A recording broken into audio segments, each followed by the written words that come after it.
निवेदन की कृपया वो आए और मंच पर सब सबको जाने, सब सबको माने, इसी धारणा को लेकर समरसता सेवा संगठन कार्य कर रहा है। हम सभी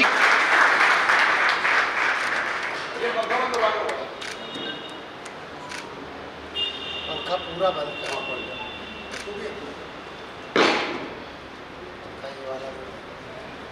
दीप की इस ज्योति को साक्षी मानकर हम सनातन धर्म में हर कार्य करते हैं। इस परम ज्योति का आज प्रज्वलन हुआ। हम इस ज्योति को प्रणाम करते हुए आज अपने इस कार्यक्रम की शुरुआत कर रहे हैं। प्रणाम करते हैं हम मां नर्मदा को, भारत माता का हम जयंती मना रहे हैं। समरसता सेवा संगठन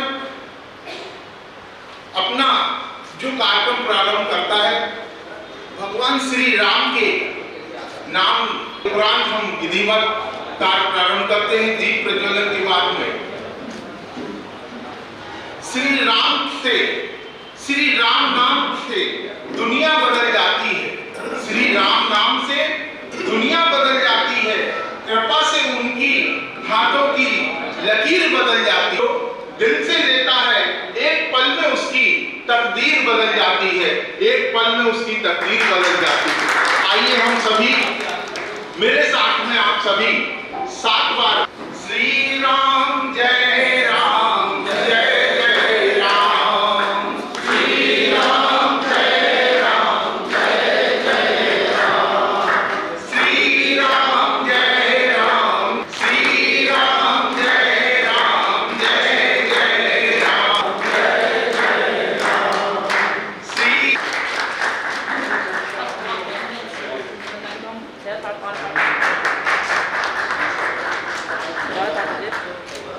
समय लग जाएगा।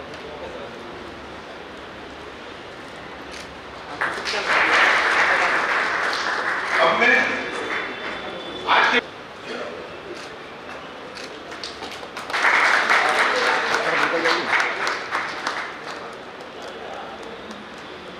सर देखिए यहाँ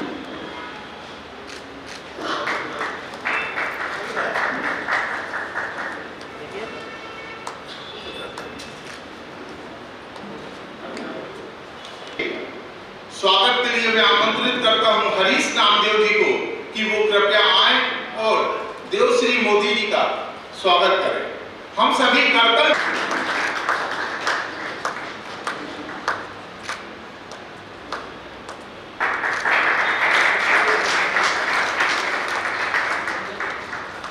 समरसता सेवा संगठन के सम्मानीय अध्यक्ष श्री संदीप जैन जी के स्वागत के लिए मैं आमंत्रित करता हूं दीपक तिवारी।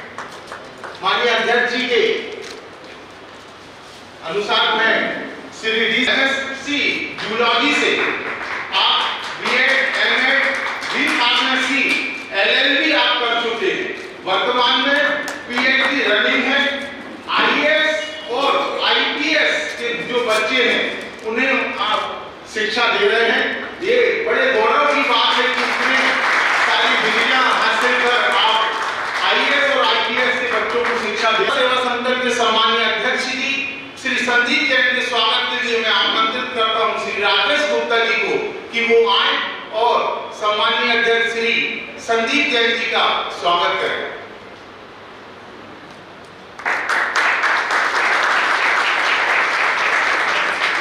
समरसता सेवा संगठन के सम्मानित सचिव श्री उज्जवल पटवारी जी के स्वागत के लिए मैं आमंत्रित करता हूं श्री विनीत यादव कि वो आए और समरसता सेवा संगठन के सचिव श्री उज्जवल पटवारी जी का स्वागत करें।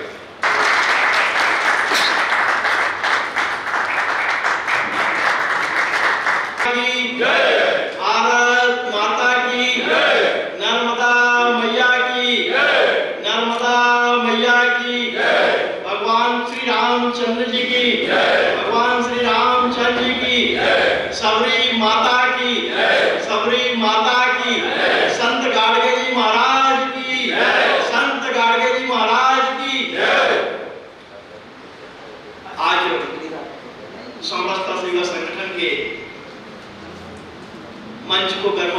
कर रहे हमारे आज के कार्यक्रम के मुख्य अतिथि, जो अपने विचारों से भी और अपनी आचरण से भी हम सभी को मार्गदर्शित करते हैं, ऐसे परम सम्मानी डॉक्टर अखिलेश गुमास्ता जी, एक बार हम सभी को ये करते निश्चित तौर पर सनातन भारत की संस्कृति, सभ्यता, संस्कार और इन सारी चीजों को जोड़ना, मानव का जीवन किस लिए हुआ है ये समझना, तो रामचरितमानस को, रामायण को जानना पढ़ना, और उस रामायण को पूरे विश्व के लोग पढ़ें और पूरे विश्व के लोग जानें। तो अवधि में जो लिखी गई रामचरितमानस और उसको अंग्रेजी में अनुवाद करके और पूरे विश्व को अवगत कराने वाले ऐसे हमारे मुख्य अतिथि हैं डॉक्टर गुमास्ता जी, जो 3 आयोजन करते हैं। इसी प्रकार हमारे आज के मुख्य वक्ता शिक्षाविद परम सम्मानी डॉक्टर समीर शुक्ला जी, हमारे आज के विशिष्ट अतिथि जो कि अनेक प्रतिभाओं से ओतप्रोत हैं, लेकिन अत्यंत सहज और सरल, ऐसे पीआरसी सम्मानित डीसी अहिरवार जी, दीदी देवश्री मोदी जी, संस्था के ऊर्जावान सचिव भाई उज्जवल पचौरी जी, इस सभागार में उपस्थित समरसता सेवा संगठन के हर कार्यक्रम में, गतिविधि में अपना प्रत्यक्ष और अप्रत्यक्ष सहयोग करने वाले सभी सम्मानी समाज के प्रतिनिधिगण, प्रस्तावना और स्वागत उद्बोधन की बात आई है। प्रस्तावना तो एक लाइन की है कि सब सबको जाने और सब सबको माने, और उसी के उद्देश्य से लगातार पिछले 2 वर्षों से समरसता सेवा संगठन समाज के बीच में कार्य कर रहा है, जिसका मुख्य उद्देश्य कि हमारे समाज में ऐसे जो महापुरुष हुए हैं, जो आराध्य देव हुए हैं, जिन्होंने अपना दर्शन पूरे समाज को दिया, पूरे मानव समाज को दिया, मानव कल्याण की बात की है, तो ऐसे महापुरुषों को हम सभी लोग मिलकर माने, आने वाली पीढ़ियों के सामने उनका जीवन वृत्त सामने आए, और इसके लिए ऐसी गोष्ठियों का आयोजन करना और उन गोष्ठियों के माध्यम से उन महापुरुषों के व्यक्तित्व पर कर्तव्य पर चर्चा करना, जिससे आने वाली पीढ़ियां भी उन सबको माने और उनको जाने। जब जानेंगे तब हम मानेंगे, और इसलिए इस प्रकार की गोष्ठियों का आयोजन होता है, और आप सभी की सहभागिता निश्चित तौर पर हमें ऐसा लगता है कि हम अपने लक्ष्य की ओर समय समय बढ़ रहे हैं, जो एकमात्र लक्ष्य है कि समरस समाज का निर्माण। समरस समाज होगा तो हमारा देश समरस होगा, और जब देश समरस होगा तो वो समर्थ होगा। जहाँ तक आज संत गाडगे जी की जयंती की पूर्व संध्या पर एक कार्यक्रम आयोजित हो रहा है, और माता सबरी जी की जयंती भी अभी 2 दिन पूर्व हुई है। माता सबरी जी और गाडगे जी के बारे में हमारे सम्मानीय वक्तागण आप सभी को अवगत कराएंगे, लेकिन इतना जरूर कहना चाहूंगा कि यदि सबरी माता का चित्र को हम देखेंगे तो कहीं कहीं ये माना जाता है कि कोलपीर समाज में उन्होंने जन्म लिया था, और लेकिन समरसता हमारी उस समय से भारत की संस्कृति में है कि भगवान राम ने भी माता सबरी के झूठे पैर खा करके, और उनको उस समय भी कहीं ना कोई छुआछूत की ना भेदभाव था, ना अपना आज है। केवल इस बात को समझने की आवश्यकता है। इसी प्रकार से संत गाडगे जी महाराज, जो हमारे रजक समाज के लोग आराध्य मानते हैं, वो हमारे आराध्य हैं, लेकिन केवल रजक समाज के आराध्य क्यों होने चाहिए? पूरे सनातनियों के वो आराध्य होना चाहिए, हम सबको उनको मानना चाहिए। उन्होंने शिक्षा और स्वच्छता के बारे में जितना काम किया है वो अनुकरणीय है, और आज उन्हीं चीजों का हम सभी पालन कर रहे हैं। और उन्होंने कोई जाति समाज को देख करके इसलिए काम नहीं किया था, उन्होंने भी अपना जो संदेश दिया, महाराष्ट्र में जन्म हुआ था, लेकिन उन्होंने अपना संदेश पूरे विश्व को दिया, पूरे मानव समाज को दिया। उस बारे में हमारे वक्तागण आगे विचार रखेंगे। मैं ज्यादा कुछ न कहते हुए आप सभी का स्वागत अभिनंदन करता हूँ, और ये अपेक्षा इसी प्रकार से समरसता सेवा संगठन को आपका सहयोग और आशीर्वाद मिलता रहेगा। बहुत बहुत धन्यवाद। भारत माता की जय। जैन जी, आपने प्रस्तावना के माध्यम से माता सबरी और संत गाडगे जी और संगठन की जो कार्यशैली उसके विषय में हम सबको बताया। प्रतीक्षाएं यदि समर्पित हों, प्रतीक्षाएं अगर समर्पित हों तो हर सबरी को श्री राम मिलते हैं, हर सबरी को श्री राम मिलते हैं। समरसता सेवा संगठन सब सबको जाने और सब सबको माने, इस धारणा के साथ कार्य कर रही है।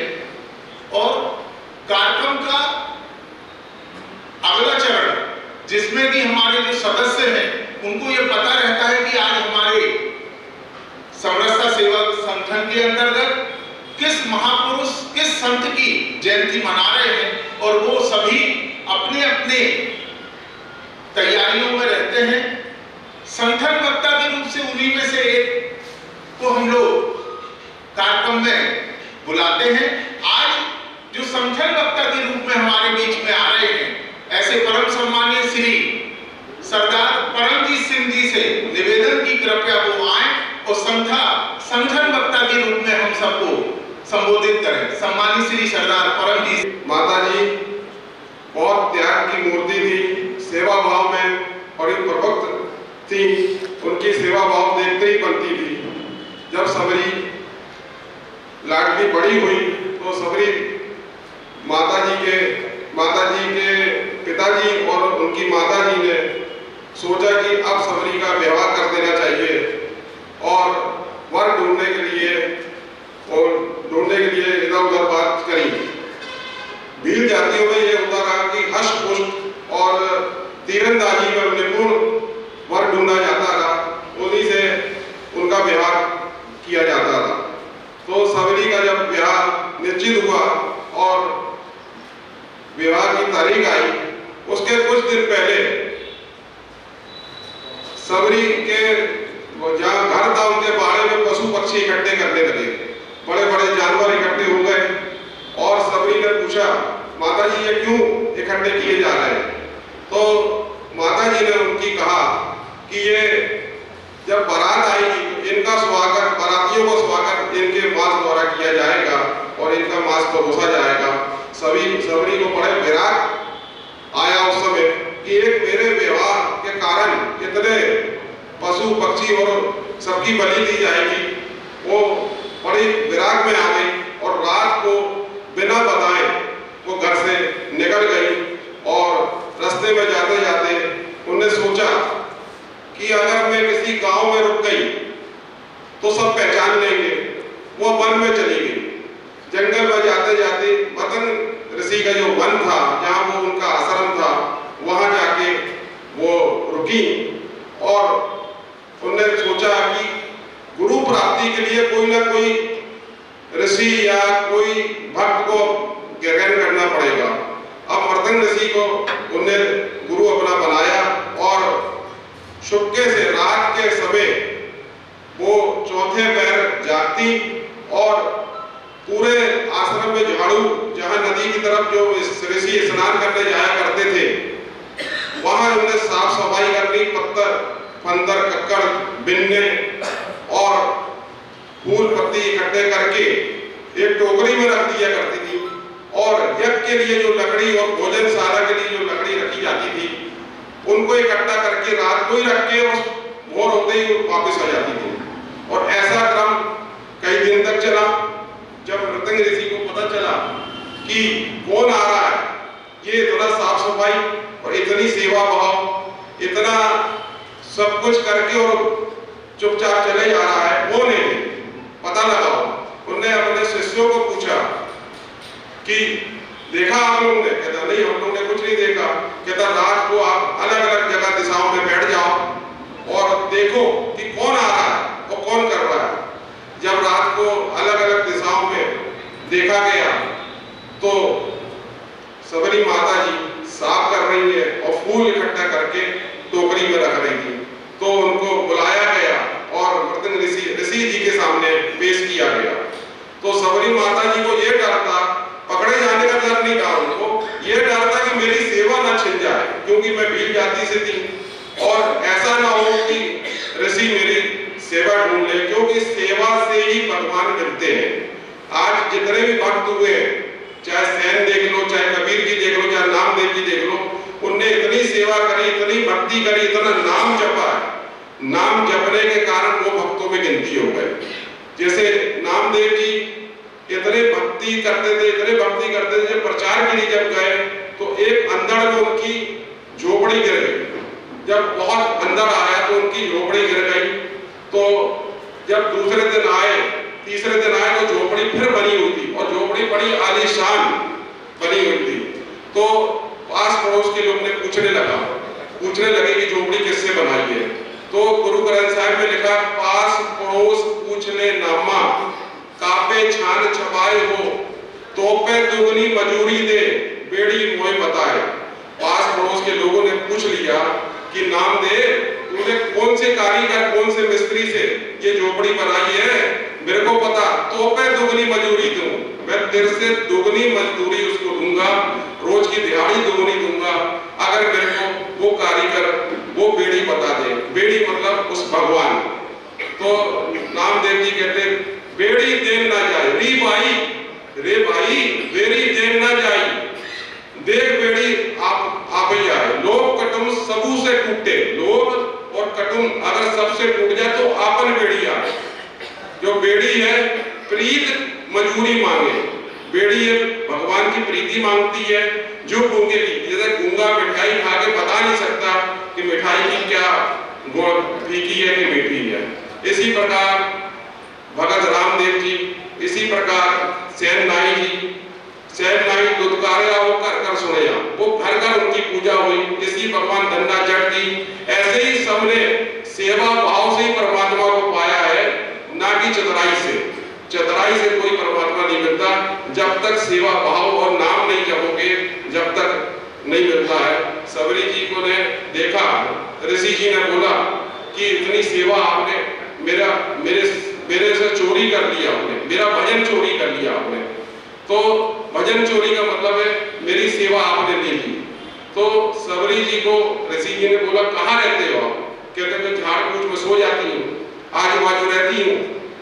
तो जब ऋषि ने सुना तो उन्होंने बोला, नहीं, आज से इनकी कुटिया अलग बनाओ, ये हमारे ही आश्रम में रहेंगी और यही हम आश्रम में भक्ति भाव करेंगी। तो कई साल सबरी जी उस आश्रम में रही। जब ऋषि जी को आकाशवाणी हुई कि आपका दिन आ गया, आपको जहाज लेने आ रहा है, आपको परमात्मा लेने आ रहे हैं, तो पता चला सबरी जी को वैराग में आ गई, आपके सिवा मेरा यहाँ कोई नहीं है। आप थे तो मैं इस आश्रम में या इस वन जंगल में मैं रह रही थी और अपनी सेवा निरंतर कर रही थी। तो उन्होंने कहा, नहीं, मैं एक वचन देता हूँ, सूरवीर वचन के बली, एक वचन देता हूँ मैं कि भगवान राम आपसे मिलने आएंगे और आप जब तक उनका इंतजार करना। तो कई साल हो गए, कई महीने हो गए, कई साल की भगवान की सेवा निरंतर जारी है। वही फूल तोड़ने, वही बेर करने और वही लकड़ियां इकट्ठी करनी, वही हवन करना, सब कुछ निरंतर जारी है। अपन एक आध महीने 2 महीने में अपन रुक जाते हैं कि क्या बात है, भक्ति से कुछ मिला नहीं, नाम से हमें कुछ नहीं मिला, हम तो निरंतर कर रहे हैं, गुहारी काट निरंतर जा रहे हैं, मगर हमें कुछ नहीं मिला गुहारी काट जाके, मगर नहीं। और कई सालों की सेवा करते करते एक दिन भगवान प्रसन्न हुए, भगवान राम जी खुद आए। और सबरी का क्या था, बेर जो थे ना, वो सबरी इतनी भाव में थी कि बेर भगवान को खट्टे ना लगे, मैं चेक करके उसमें रखूंगी। अपन कोई आता है घर में मेहमान या कोई अपने रिश्तेदार आते हैं, तो अपन दाल सब्जी, माता अपनी दाल और सब्जी में नमक अलग से चेक करती है, कटोरी में ले लेती है और नमक चेक करती है, कोई मेहमान को कोई गलत चीज ना मिल जाए, कोई फीकी बना हो जाए या कोई ज्यादा नमक ना, मिर्ची ज्यादा ना हो जाए। तो ऐसे उनने अलग चेक करके, मतलब इतना भक्ति भाव में थी, वो झूठे नहीं थे। अपन झूठे बेर बोल देते, वो झूठे नहीं, वो चेक करके रखी जाए, टोकरिया में रखी थी मतलब। तो जब भगवान आएंगे, जो निरंतर क्रम चलता है, जब भगवान आएंगे जब खाएंगे। तो सबरी ने इस प्रकार भगवान को अपना दिया, मतलब सेवा भाव। ऐसे ही कृष्ण भगवान एक दिन विदुर के घर जुट गए। जब बड़े बड़े सभा होनी थी, द्रोणाचार्य, भीष्म पितामह सब वहां रुके, मगर कृष्ण भगवान विदुर के घर जाके रुक गए। तो वहां उन्होंने एक शब्द उचारा, राजन कौन तुम्हारे आयो, ऐसो पाओ विदुर को देखियो और गरीब मोहे पावे। राजन तेरे घर कौन आएगा? मेरे को तो ऐसा विदुर का प्यार और ऐसा गरीब का प्यार दिखा, मोहे गरीब मोहे पावे, मेरे को बहुत अच्छा लगा उनका। तुमरो दूध विदुर को पानी, अगर तुम्हारे यहाँ दूध मिलता मेरे को, मगर विदुर ने मेरे को पानी पिलाया, मेरे को अमृत जैसा लगा। तुमरो दूध विदुर को पानी, अमृत कर मानिया, खीर समान साग में पाया, खीर के समान साग मिला मुझे। तुम्हारे यहाँ खीर पूरी मिलती मेरे को, मगर उस बेचारे गरीब विदुर के यहाँ मेरे को साग मिला, मतलब वो साग भी खीर के ज्यादा अच्छा था। खीर समान साग में पाया, गुण गावत रहन बिहानी, सारी रात गुण गाए परमात्मा के, सारी रात गुण गाए। कबीर जी आखिरी कहते हैं, कबीर को ठाकुर अनंत विनोदी, जात न काहू की माने। कबीर का ठाकुर जो है, कबीर का जो परमात्मा है वो श्री जी है, जो वो जात किसी की नहीं मानता, अनंत विनोदी है, किसी की जात पात में नहीं रहता, कोई जात पात से उससे कोई संबंध नहीं है। क्योंकि जात पात वाले को भगवान जल्दी मिल जाएगा या नीचे जात वाले को भगवान देर से मिलेगा, ऐसा कुछ नहीं है। तो कबीर का जात अनंत विनोदी, जात न काहू की माने। ऐसे सबरी जी ने परमात्मा को अपने बेर खिलाए, खुश हुआ, मुक्ति हुई उनकी। आज हम सभी सबरी माता जी के चरणों में नमन करते हैं। इतनी बाणी विराम देते हैं अपने शब्दों वापस देते हैं। सम्मानी परमवीर जी, निश्चित रूप से पुरुष अपने और भक्ति भाव से ही सबरी माता बनी। प्यार में ताकत है दुनिया को झुकाने की, प्यार में ताकत है दुनिया को झुकाने की, वरना क्या जरूरत थी श्री राम को झूठे बेर खाने की, वरना क्या जरूरत थी श्री राम को झूठे बेर खाने की। अब मैं आमंत्रित करता हूं श्री अगले वक्ता के रूप में आज की अतिथि दीदी देवश्री मोदी जी को, कि वो कृपया आए और हम सबको अपना उद्बोधन दें। दीदी देवश्री मोदी जी। जी राम, सबसे पहले तो समरसता सेवा भाव जबलपुर में लाने के लिए जो संस्था काम कर रही है, जिसके बीच में आज हम लोग हैं, उनका फाउंडर मेंबर बोलिए या उनके प्रमुख बोलिए, संदीप जैन भैया को बहुत बहुत धन्यवाद,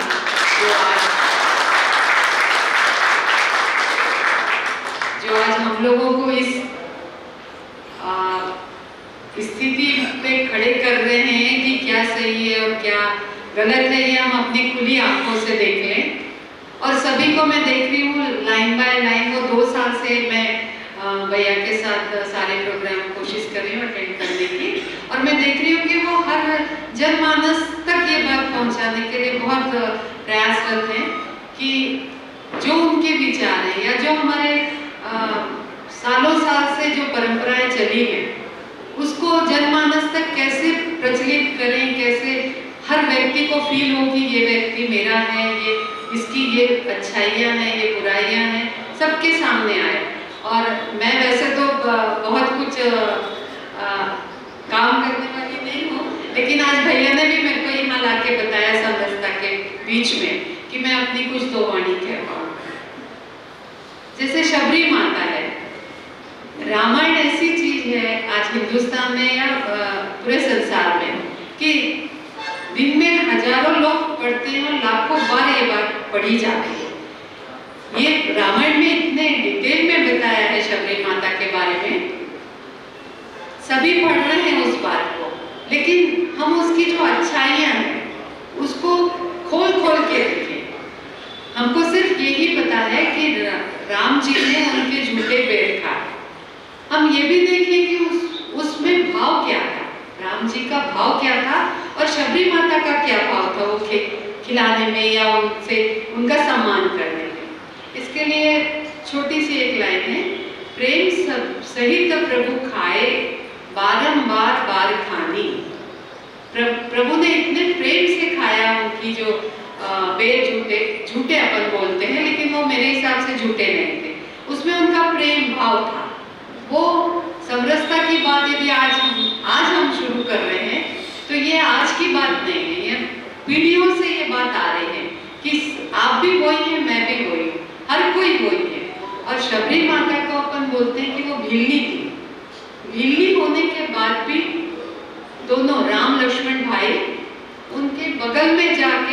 बैठे और उनसे चर्चाएं की, तो क्या तब ये डिफरेंस नहीं था जात पात का? था या नहीं था? या आपके लिए क्वेश्चन मार्क है? तब नहीं था। एक कुप्रथाएं हमारे बीच में आके हमको डिस्प्यूट करने के लिए, हमको फैलाने के लिए ये ऐसे बीच बीच में भाव ला रहे हैं कि आप शूद्र हैं, आप ये वैष्णव के हैं, आप वो वर्ण के हैं, आपको ये वाणी सुनने का ही अधिकार नहीं है। कई बार ऐसा सुना गया है बीच में कि इन लोगों को यहाँ मत बैठाइए, ये रामायण नहीं सुन सकते। लेकिन हमको इसको खंडित करना है कि ऐसा कुछ भी नहीं था। रामायण के हर पहलू में हम देखें तो हर चीज में हमको यही मिलता है कि ऐसा भेदभाव वाला हमारी प्रथा में कहीं कोई ही उद्देश्य है ही नहीं कि हमको डिफरेंस किया जाए। लेकिन ये कुछ प्रथाएं ऐसे बीच में आई हैं, जैसे कर रघुपति सुनो भावनी बाता, मानव एक भगति करना, देश द्रोही कितने ही अखंडित भारत को कमजोर करने की कोशिश करें, लेकिन सनातनी ने ये भ्रम फैलाने वाले जो लोग हैं उनका हमेशा खंडन करना चाहिए, हमेशा खंडित उनको पिछाड़ना चाहिए कि ऐसा हमें कुछ नहीं, जाति प्रथा का हमारे यहाँ कहीं कोई रिवाज ही नहीं है। ये हमको बार बार खंडित करने के बीच बीच में प्रकल्प आते हैं। तो इसको समरसता जैसे भाव को सामने रख के हमने ये काम करना होता है। आज दूसरा जो हमारे बीच में आज मंचन हो रहा है उनका गाड़गे महाराज का, ये महाराष्ट्र में जन्मे थे। ये वर्धा और पुलगांव के बीच में इनका बहुत ही छोटा एक कस्बा टाइप का गांव था, वहाँ इनका जन्म हुआ और इनका पूरा नाम था देवीदास देवी जी छिक्कर जी जानेकर। ये जात से यदि अपन माने तो ये ओबीसी थे, लेकिन इन्होंने डॉक्टर बाबा साहेब अम्बेडकर और महात्मा ज्योतिबा फुले जैसे लोगों के हम नाम जैसे प्रचलित हैं जिनको हम जानते हैं, बाबा साहेब अम्बेडकर के साथ वाले होके, साथ विचारधारक वाले होके इन्होंने सिर्फ अपने को समाज सेवी बनाकर रखा। बाबा साहेब अम्बेडकर आज राजनीतिक बन के काफी ऊंचाइयों तक चले गए, लेकिन इनका बाबा साहेब अम्बेडकर, ज्योतिबा फुले और गाडगे जी महाराज का तीनों का विचार, उद्देश्य, धाराएं एक ही थी। लेकिन गाडगे जी महाराज ने उस समय में मतलब तो इनका बर्थ था 23 फरवरी 1876 का इनका जन्म था। आज से 200-250 साल पहले की बात है ये। तब भी इन्होंने कुप्रथाओं को, जो जिस पे आज हम बात कर रहे हैं, स्वच्छता अभियान आज मोदी जी ने शुरू किया है, लेकिन ये समस्या हमको 2-2.5 साल पहले भी थी। इन्होंने स्वच्छता के ऊपर, शिक्षा के ऊपर, जनमानस के लिए रोड सुविधा के ऊपर, स्त्री शिक्षा के लिए इन्होंने बहुत मेहनत की है। और मेहनत इनने सिर्फ मेहनत दिखाने के लिए या समाज सेवा के लिए नहीं, इन्होंने इस बात को प्रूव किया कि इसके बिना हमारे भगवान खुश नहीं होंगे। सफाई रखेंगे, स्त्रियों का आदर करेंगे, हम अपने जनमानस में आपसी प्रेम भाव रखेंगे, सद्भाव रखेंगे, तो हमको भगवान की प्राप्ति होगी। गाडगे जी महाराज इसलिए थोड़े से विचार में अपने डिफरेंस थे। इनका महाराष्ट्र में बहुत प्रचलन है। गाडगे जी महाराज की हर छोटी छोटी जगह पे बहुत बड़ी बड़ी संस्थाएं, मतलब गांव देहात में इनकी बहुत ज्यादा संस्थाएं, और वो संस्थाएं सब इसी बात पे काम करती हैं कि स्वच्छता रहे, सुरक्षा रहे, जनजातियों में आपसी प्रेम रहे, सद्भाव रहे, इसके लिए वो काम करती है। तो आज जो हमारा विषय है शबरी और गाडगे महाराज, ये अपने अपने समय के बहुत ही सुधारक बोलिए, विचारक बोलिए और सनातनी बोलिए, इन सबका यदि अपन साथ लें तो यही है कि सब एक दूसरे में आपसी भाईचारे का भाव रखें, प्रेम रखें, सद्भावना रखें, समरसता रखें, यही दोनों का उद्देश्य है। इसके साथ ही मैं अपने शब्दों को विराम देता हूँ। बहुत बहुत धन्यवाद दीदी देवश्री जी। आपने जात पात का जो भेदभाव है उसके ऊपर आपने अपने शब्दों में बहुत ही सुंदर यहाँ पर बात रखी। अब मैं आमंत्रित करता हूँ, आज इनकी विशिष्ट उपस्थिति है श्री DC अहिरवार जी। आप ब्लॉक ऑफ रिसोर्स ऑफिसर है शिक्षा विभाग में, MSc से केमिस्ट्री, MSc से zoology, B.Ed, M.Ed, B pharmacy, LLB आप कर चुके हैं। आप अभी वर्तमान में PhD कर रहे हैं और IAS और IPS के विद्यार्थियों को आप शिक्षा दे रहे हैं। निश्चित रूप से इन दो पंक्तियों के साथ मैं आपको आमंत्रित करता हूं। बहुआयामी आप हैं, बहुआयामी आप हैं, बहुआयामी कार्य पाकर अपने बीच में पुलकित हैं हम आज। निश्चित रूप से आप श्री DC अहिरवार जी को कि वो आए और अपने शब्दों में हम सबको उद्बोधन दें। सम्मानित श्री DC अहिरवार जी। संत शिरोमणि रविदास महाराज जी के चरणों में सादर नमन, संत गाडगे महाराज जी के सादर चरणों में सादर नमन और भारत के संविधान निर्माता डॉक्टर बाबा साहब के चरणों में सादर नमन और नमन करता हूँ यहाँ पर बैठे समस्त मंचासीन अधिकारियों के, नमन करता हूँ यहाँ पर बैठे समस्त अतिथिगणों का और मेरे भाई साथी अजय रजक जी का सबका स्वागत बंदन अभिनंदन। साथियों, संत रविदास महाराज जी ने कहा है कि जात जात में जात है जो कीर्तन के बाद रविदास मानुष न मिल सके जब तक जात न जात। इस देश में जब तक जाति रहेगी तो इस देश का ध्रुवीकरण होता रहेगा। यही शब्द बाबा साहब अम्बेडकर ने कहा था। बाबा साहब अम्बेडकर भी जातिवाद के खिलाफ थे उस समय, और आज भी जातिवाद इस देश में बहुत चरम सीमा पर फैला हुआ है। आज ये स्थिति जो गांव में देखने मिलती है, आप गांव में जाकर देखिएगा, आज भी स्थिति वैसी की वैसी है। बाबा साहब अम्बेडकर ने कहा है कि जिस समाज का इतिहास नहीं होता वह समाज का भी शासक नहीं बन सकता, क्योंकि इतिहास से प्रेरणा मिलती है, प्रेरणा से शक्ति मिलती है और शक्ति से शासक बनता है। जितने भी विश्व के महान विचारक हुए हैं, चाहे वो दिदर हो, चाहे लेनिन हो, चाहे बीकल हो, चाहे हीगल हो, चाहे लुई 14वां हो, चाहे लुई 15वां हो, चाहे लुई 16वां हो, सभी ने अपनी बात रखी है कि जिस देश की समाज का ध्रुवीकरण होता है वो समाज कभी आगे नहीं बढ़ता है। इसलिए मैं सबसे आग्रह करता हूँ कि हम सब मिलकर रहें, इस समाज का ध्रुवीकरण ना हो, इस समाज को एक करना है, क्योंकि यदि हम सब बटे रहेंगे तो बाहरी ताकत, बाहरी शक्तियां जो है वो हम पर हावी होती रहेगी। मैं सबसे आग्रह करता हूँ कि हम सभी ऐसे मिलजुल कर रहें और अपने देश का, समाज का, राष्ट्र का निर्माण करें। थैंक यू, धन्यवाद। समरसता सेवा संगठन का भी भाव यही है कि सब सबको जाने, सब सबको माने, समरस भारत, समर्थ भारत। अब मैं समरसता सेवा संगठन की आज के कार्यक्रम के इस कार्यक्रम में मुख्य वक्ता के रूप में हमारे बीच हैं डॉक्टर समीर शुक्ला जी, जो कि शासकीय मोहनलाल हरगोविंद दास विज्ञान एवं गृह विज्ञान महिला महाविद्यालय में प्राचार्य हैं। इन दो पंक्तियों के साथ, जो दिल का हो खूबसूरत भगवान ने ऐसे लोग कम बनाए हैं, जो दिल का हो खूबसूरत भगवान ने ऐसे कम लोग बनाए हैं, जिन्हें ऐसा बनाया है भगवान ने, जिन्हें ऐसा बनाया है भगवान ने, आज वो हमारी महफिल में आए हैं, आज वो हमारी महफिल में आए हैं। तो मैं परम सम्मानी डॉक्टर समीर शुक्ला जी को आमंत्रित करता हूं कि मुख्य वक्ता के रूप में आप आज हमारे सभी को आशीर्वचन दें। डॉक्टर समीर शुक्ला जी। परम आदरणीय सम्मानीय मंच पर उपस्थित हमारे अध्यक्ष डॉक्टर मास्टर साहब, मोदी दीदी, अहिरवार साहब, संदीप जैन जी और उज्ज्वल, इस सभागार में उपस्थित परम आदरणीय बहनों और भाइयों, आपको सादर नमन है, प्रणाम है।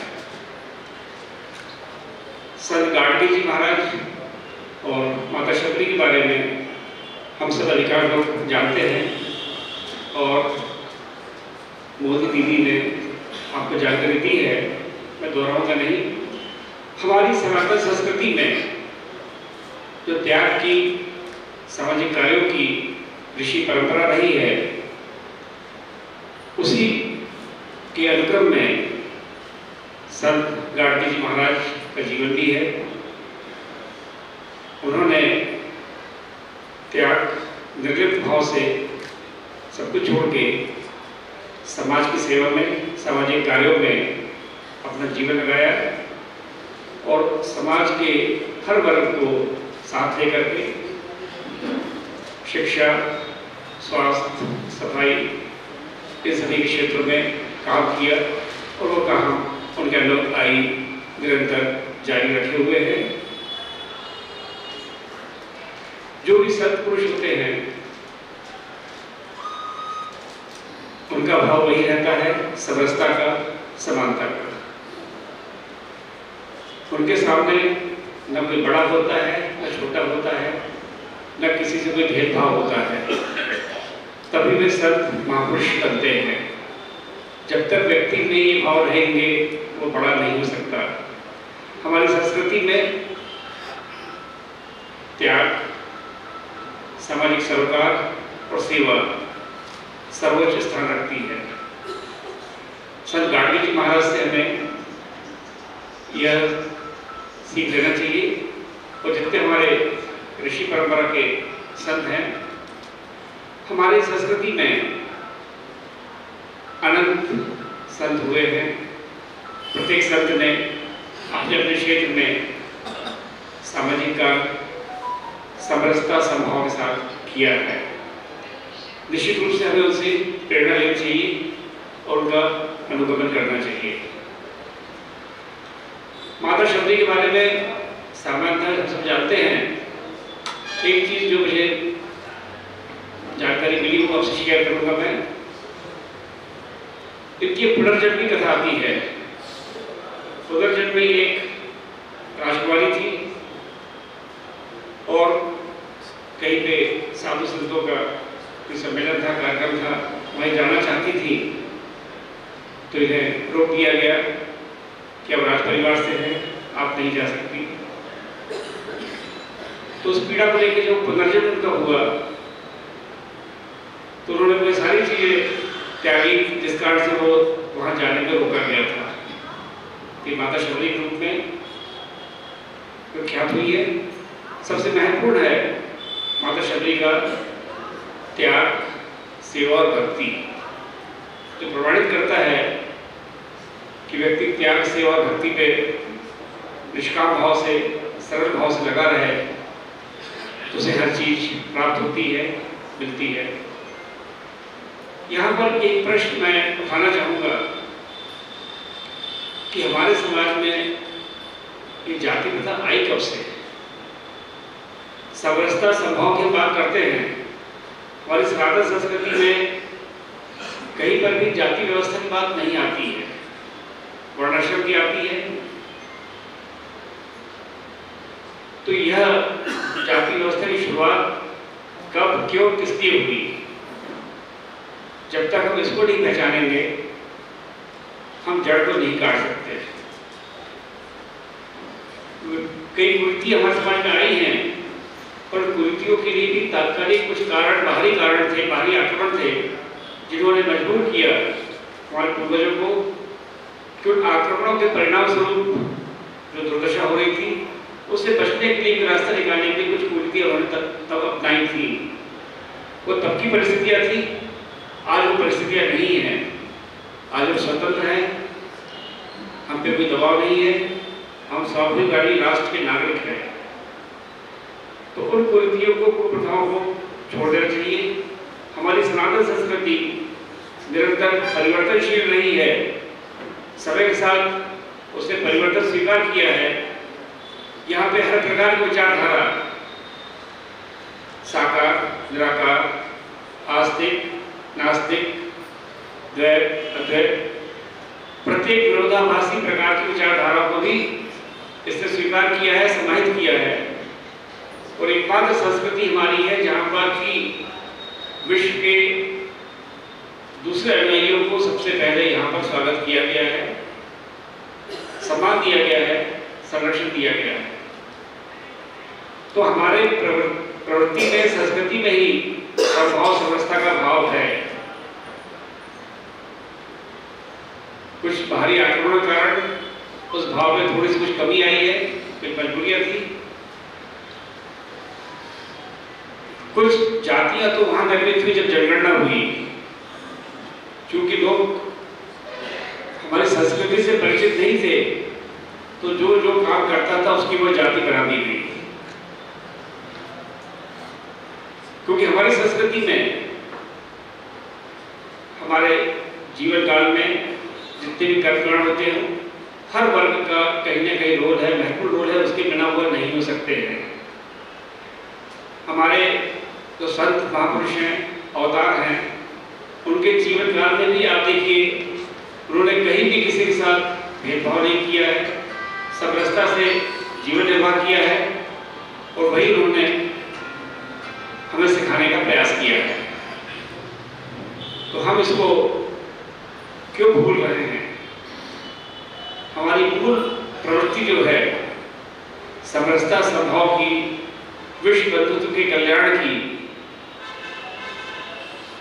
इसे हमें नहीं भूलना है।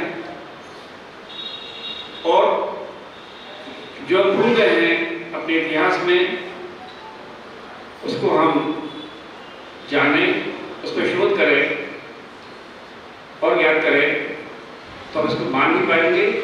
जिस दिन हम उस मूल तत्व को समझ जाएंगे, मूल कारणों को जान जाएंगे, स्वतः ही आधुनिक काल में जो विभाजन की रेखा खींची हुई है वो रेखा मिट जाएगी। यदि हम एक आधा मुझे मौका मिला है शोध कॉन्फ्रेंस में अटेंड करने का, जिसमें कि इतिहास का विषय था, आदिवासी समाज पर काफी शोध पत्र रखे गए थे। वो सुनकर के बार बार मुझे लगा कि शोध पत्रों में जो सामाजिक संरचना है हमारी और समाज की लगभग समान है।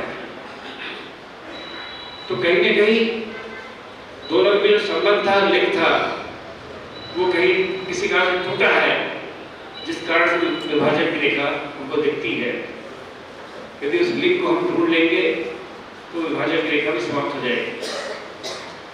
चाहे आप भगवान श्री राम का कालखंड देखें, भगवान श्री कृष्ण का देखें, या आधुनिक काल में महाराणा प्रताप या छत्रपति शिवाजी का देखें, जो हमारे गौरवशाली अतीत है, इन सब के उसमें भी प्रत्येक समाज का योगदान इनके साथ जुड़ा हुआ था, तभी ये महान हुए हैं।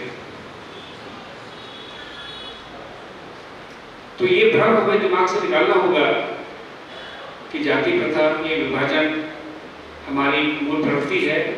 ये हमारी मूल प्रवृत्ति नहीं है, हमें इससे उबरना होगा और इसके सार्थक परिणाम आएंगे। बात वही है, हम अपने अतीत को सही तरीके से जाने, पहचाने और माने। जो मूल तत्व हमारा है, मूल अतीत था, बीच में जो मिलावट हो गई है, जिस कारण से दिक्कतें खड़ी हुई है, उसको हमें फिल्टर लगा करके अलग करना होगा।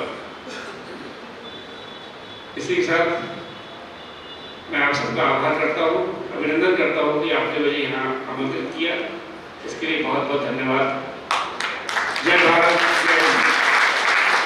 संत थे, महापुरुष थे, उन्होंने जो हम अपना विचार रखे, उन पे चलने की आवश्यकता है। सपनों के लिए गहरी कल्पना जरूरी है, समय रहते सबको संभलना जरूरी है। संतों को पूजने से कुछ नहीं मिलता यहाँ, संतों को पूजने से कुछ नहीं मिलता यहाँ। संतों के विचारों पे चलने की जरूरत है, संतों के विचारों पे चलने की जरूरत है। अब मैं आमंत्रित करता हूँ आज के हमारे मुख्य अतिथि परम सम्मानीय डॉक्टर अखिलेश गुमास्ता जी, जो कि वरिष्ठ समाज सेवी, 80 रोग विशेषज्ञ जबलपुर में है। आपने श्री रामायण का अंग्रेजी में अनुवाद किया, वर्ल्ड रामायण कॉन्फ्रेंस के आप संस्थापक हैं। इन दो पंक्तियों के साथ मैं उन्हें आमंत्रित करता हूं। दिलों की भी अपनी अपनी भाषा होती है, किसी से आशा तो किसी से निराशा होती है।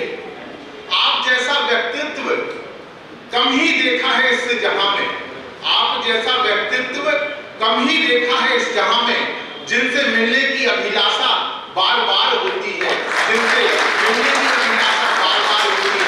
मैं आमंत्रित करता हूं परम सम्मानीय डॉक्टर अखिलेश कुमार जी को।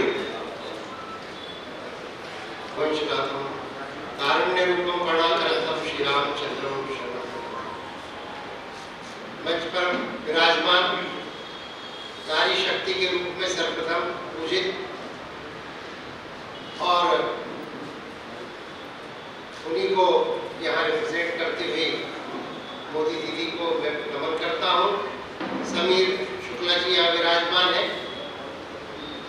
विद्वज्जनों में डीसी अहरवाल जी उपस्थित है, उनकी उपस्थिति को नमन। हमारे संदीप भैया, और ऐसा सामंजस्य है और ऐसा कॉम्बिनेशन है कि दीप जब तक नहीं जलता है तब तक उज्ज्वला नहीं आता। तो उज्ज्वल और संदीप दोनों एक साथ हैं यहाँ पर। समाज में जो प्रकाश फैलाने का काम है, विशेष रूप से उस अंधकार में जब न जाने किस तरह ये बादल भारतीय समाज में छा गए और समरसता के भाव, जो कि हमारा प्रागैतिहासिक भाव रहा है, सिर्फ शबरी के समय से नहीं, उसके पहले से भी।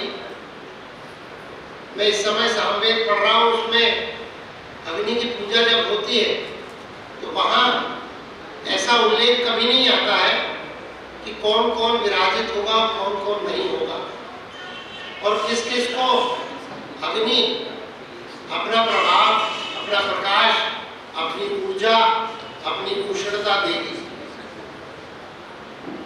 तो इस भाव के साथ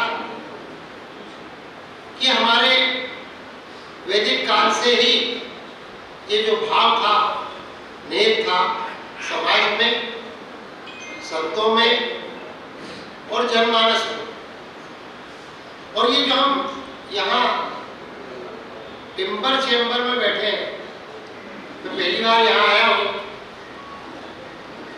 टिम्बर जब भी हम बात करते हैं तो ऐसा लगता है कि वन में बैठे हैं, वन से ही आती है।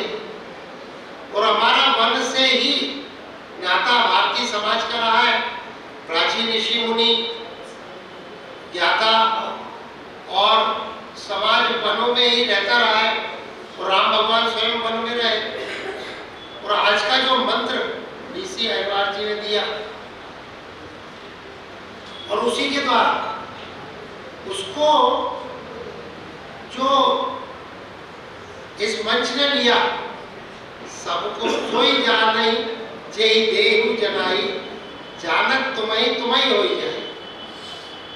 वाल्मीकि जी ने, वाल्मीकि समाज हमारे यहाँ जिनका क्या, वाल्मीकि जी ने यह कहा कि सोई जाने ही जय देहु जनाई, वही जान सकता है जिसको आप ज्ञात करा देते हैं, और वो जानते ही तुम्हारा हो जाता है।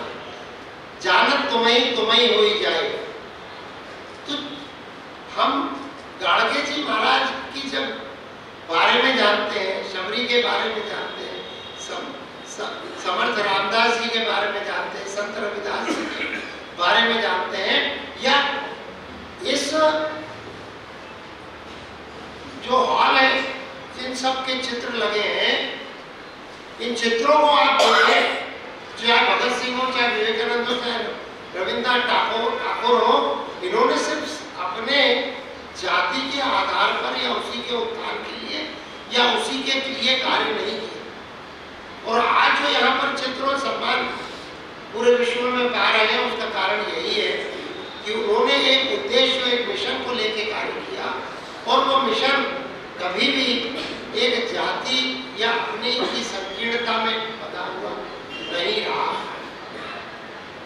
मैं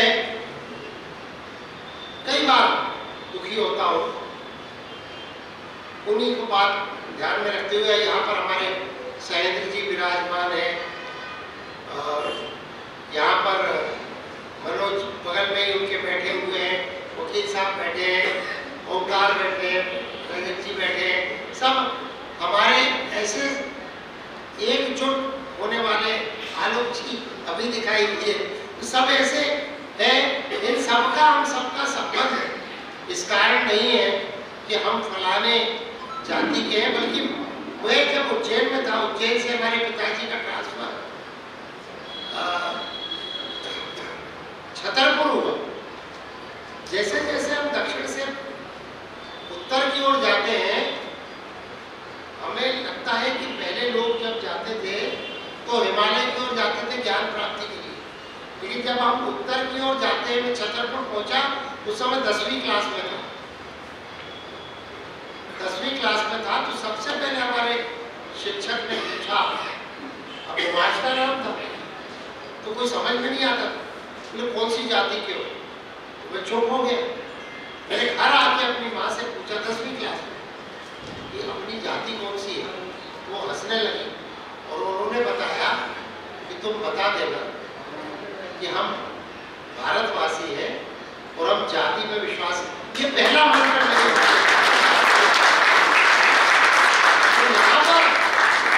कभी समरसता मंच पर आता हूँ तो वो मंत्र मेरी माँ ने जो दिया है, और जब भी मंच पर कई बार आ चुका हूँ, जब भी आता हूँ तो मुझे ऐसा लगता है कि मैं अपने ननिहाल में आ गया हूँ, और ऐसा प्रतीत होता है कि ये हमारे मामा के पुत्र है, ये मामा के हमारे मौसी के पुत्र है, और ऐसा प्रतीत होता है। आप यदि रामचरितमानस पढ़ेंगे तो रामचरितमानस में विश्वामित्र को भी राम जी को लेने जाना पड़ा, लेकिन शबरी को मिलने के लिए राम जी स्वयं गए। और ये उनकी भक्ति, उनकी प्रतीक्षा और उनका समर्पण और गुरु के प्रति उनका जो भाव है, उनके प्रति जो आदर अकेला नहीं, उनके प्रति जो उनका निष्ठा है कि गुरु ने एक बार कह दिया तो ये तो होके रहेगा। और दोनों को ही, गाड़गे जी महाराज हो, ये मंच देखिए आप, दोनों ही अपने हाथ में झाड़ू लगाते लगाते ईश्वर को प्राप्त किए हैं, संतत्व को प्राप्त किए हैं, झाड़ू ही लगाते। और जब भी मैं कभी जब मैं पढ़ता हूँ भक्ति योग गीता का, तो वो एक श्लोक आता है, उसको श्लोक देखकर यदि उस श्लोक को हम यदि मूर्त रूप दें तो गाड़गे जी महाराज स्वयं आके खड़े होते हुए दिखाई देते। अनपेक्ष शुचिर दक्ष उदासीन गतव्यत सर्वारंभ परित्यागी यो मद भक्त समय प्रिय। ये भक्त मुझे कृष्ण भगवान कहते हैं चुप अनपेक्ष। अब वो इस स्थिति में थे, आज मैं कहूँगा यहाँ पर यदि कोई कचरा पड़ा है तो मैं ये सोचूंगा कि भैया ये साफ करवा दो यार, अच्छा नहीं लगा। लेकिन अनपेक्ष, उन्होंने किसी से अपेक्षा नहीं की, स्वयं निकल गए सफाई को। ऐसी भगिनी निवेदिता, आप यदि स्वामी विवेकानंद की शिष्या का देखें तो 1898 से 1902 तक कलकत्ता में प्लेग फैला हुआ, सरकारें कुछ नहीं कर रही थी, कोई कुछ नहीं कर रहा था। स्वामी विवेकानंद आए, भगिनी निवेदिता ने मोहल्लों में एक बहुत बड़ी ऐसी, जैसे आप लोगों ने टीम बना रखी है, युवाओं की टीम बनाई और उसने पूरे मोहल्ले साफ करना प्रारंभ किया। प्लेग उस समय फैलता था, कचरे में होता था, बीमारी में होता था। तो मेरा ये कहना है कि कार्य कोई भी हो, यदि उसमें दिव्यता है तो चाहे हम झाड़ू लगाएं, चाहे हम जाप करें, उसमें कोई अंतर नहीं है। सभी कार्य जो समाज प्रेरित हो, वे सभी कार्य जो आत्म उत्थान के अलावा, स्वामी विवेकानंद जब रामकृष्ण परमहंस के पास मिलने गए तो रामकृष्ण परमहंस ने, वो अपने जाप में ध्यान में रहते थे, मनोविकार होने की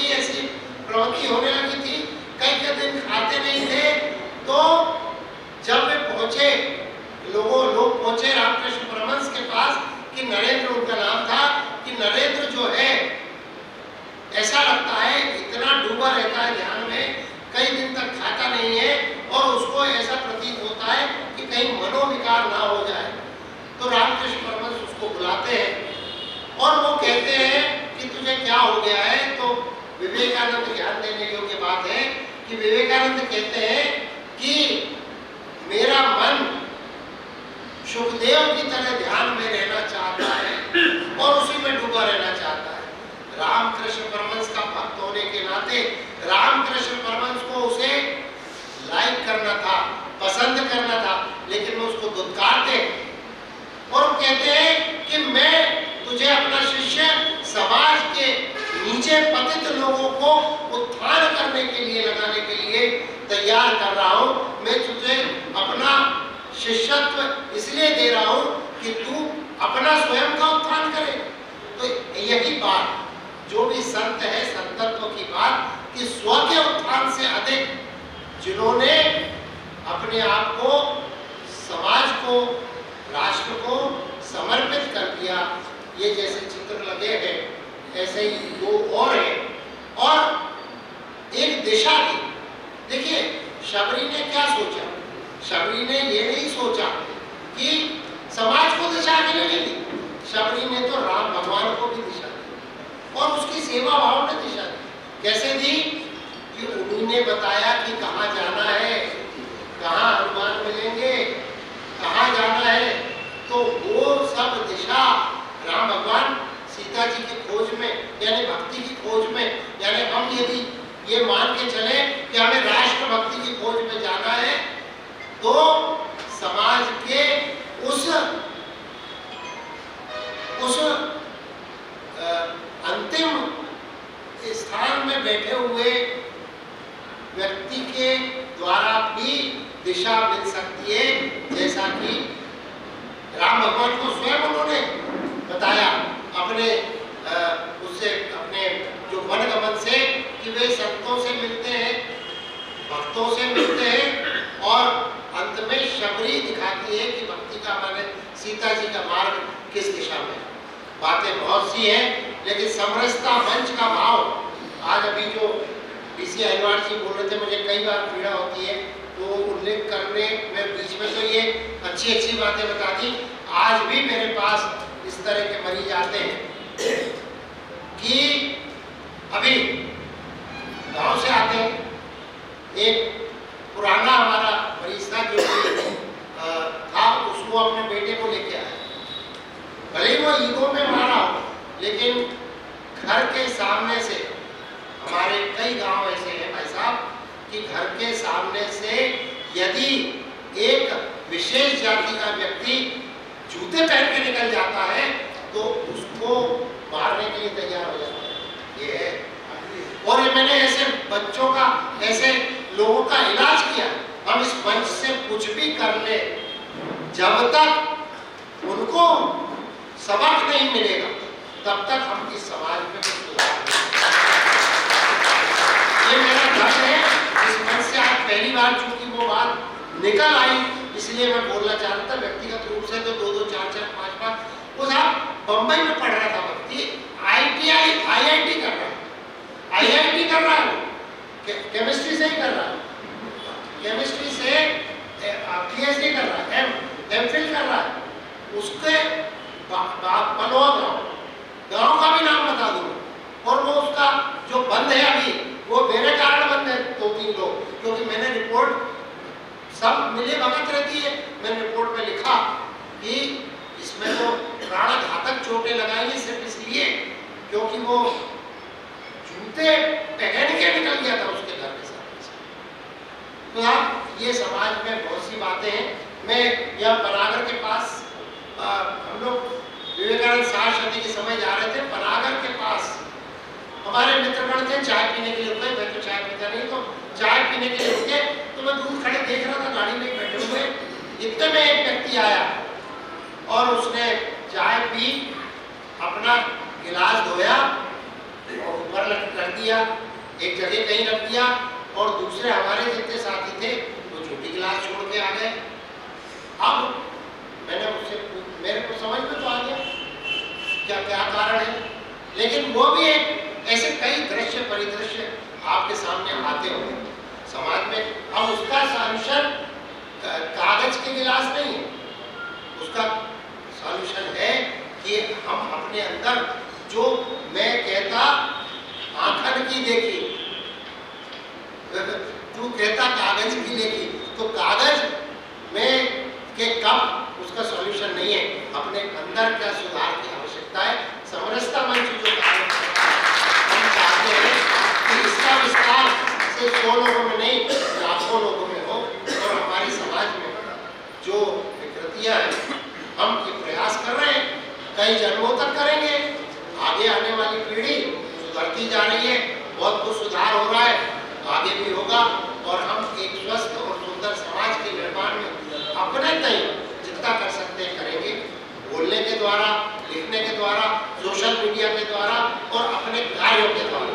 तो यही संकल्प के साथ हम आपको नमन करते हैं। विश्वास है कि आपका अध्ययन, आपका अनुभव, समय सीमा एक रहती है, उसके अंतर्गत व्याख्यान के माध्यम से आपका जो अध्ययन और अनुभव है उसका शब्दकोश कभी खाली नहीं हो सकता, ऐसा हम सभी को विश्वास है। निरंतर आपके शब्दकोशों में ऐसे अच्छे अच्छे विचार और शब्द हमारे लिए सदैव बने रहते हैं। अब समरसता सेवा संगठन का जो द्वितीय चरण है कार्यक्रम का, उसमें हम प्रवेश कर रहे हैं। हम सभी मंचासीन अतिथियों के द्वारा समाजजनों का जो सम्मान करते हैं, उसके अंतर्गत हम सभी मंचासीन अतिथियों से निवेदन करते हैं कि कृपया वो अपने स्थान पर एडवोकेट दयाराम रजक जी, जो कि अधिवक्ता हैं, वरिष्ठ समाज सेवी हैं, राष्ट्रीय स्वयंसेवक समूह में श्री शंकर लाल गोटिया जी, केशलाल रजक जी, भगत जी, जो कि प्रदेश अध्यक्ष हैं ABDM के, श्री केशलाल रजक जी, उनसे भी निवेदन।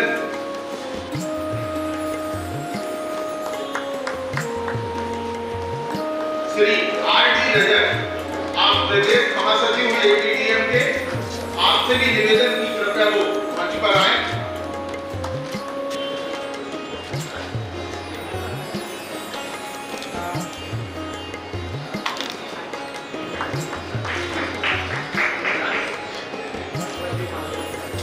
श्री प्रहलाद रजक जी, वरिष्ठ समाज सेवी, श्री प्रहलाद रजक जी,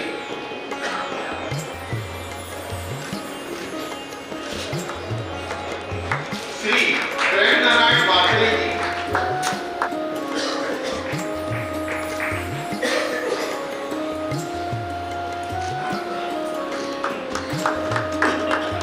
श्री मुन्नालाल रजक जी, श्री अजय रजक जी, सचिव संयुक्त रजक समाज सभा गौरीघाट,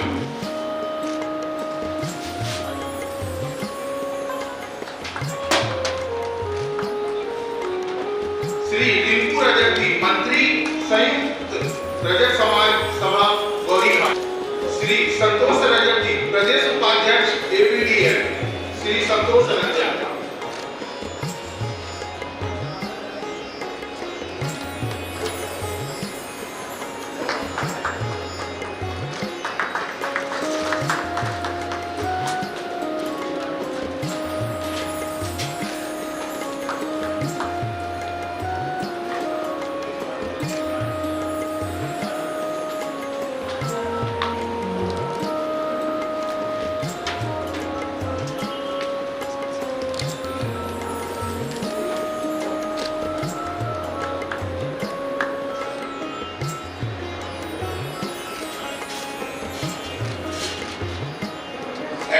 संजय गुलाबी जी, विधि सलाहकार हैं आप, संजय जी।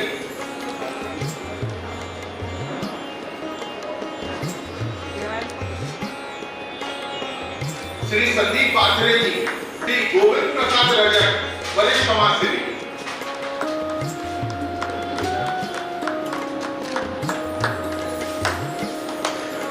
तालियां बजाते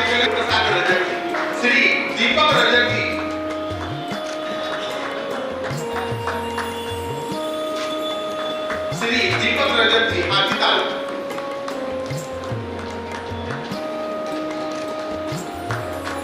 श्री मुकेश रजत जी अठाता।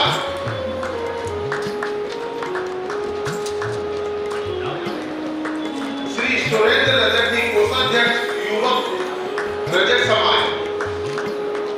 सुरेंद्र रजत जी।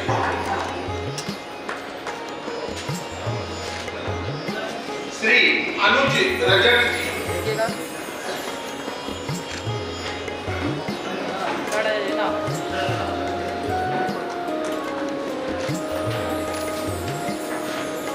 आकाश रजत जी अठाता।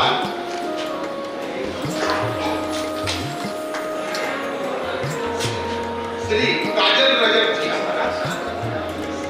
काजल रजत जी महिला नगर अध्यक्ष युवा रजत समाज। सुश्री उमा रजत जी नगर उपाध्यक्ष युवक रजत समाज।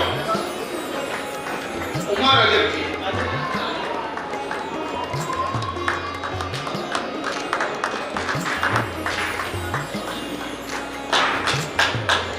श्री राजकुमार रजत जी।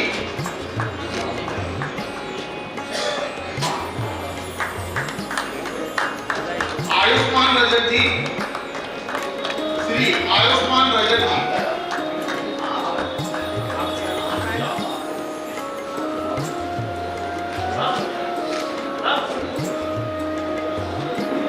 शुभम रजत जी मंडल अध्यक्ष और शुभम रजत यादव कॉलोनी।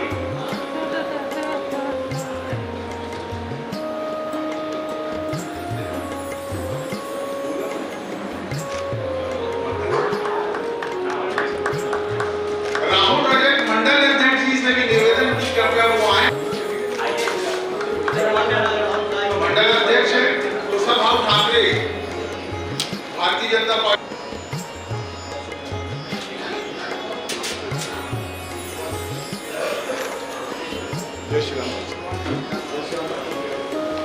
आप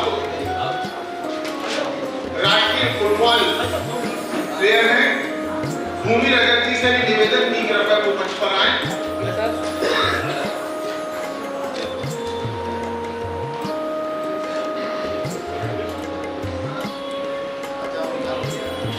राजकुमार रजत जी।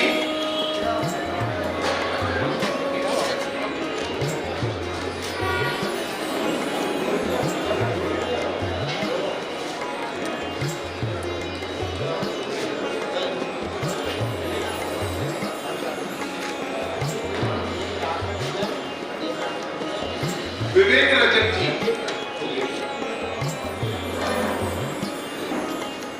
राजकुमार श्री राजकुमार रजत जी।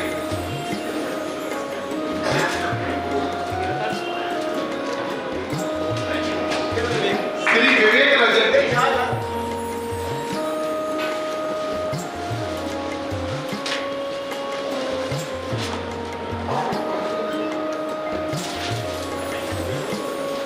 समाजसेवी हैं मंगेश गोटिया जी।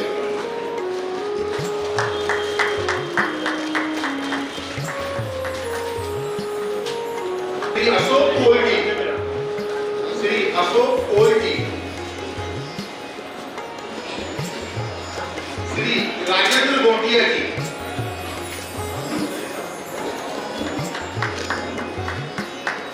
श्रीमती मीना कोल जी। श्रीमती मीना कोल जी।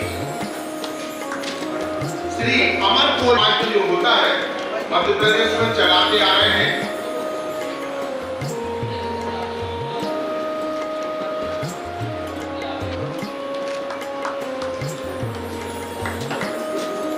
देते हैं और मैं आमंत्रित करता हूं समरसता सेवा संगठन के सचिव सम्माननीय श्री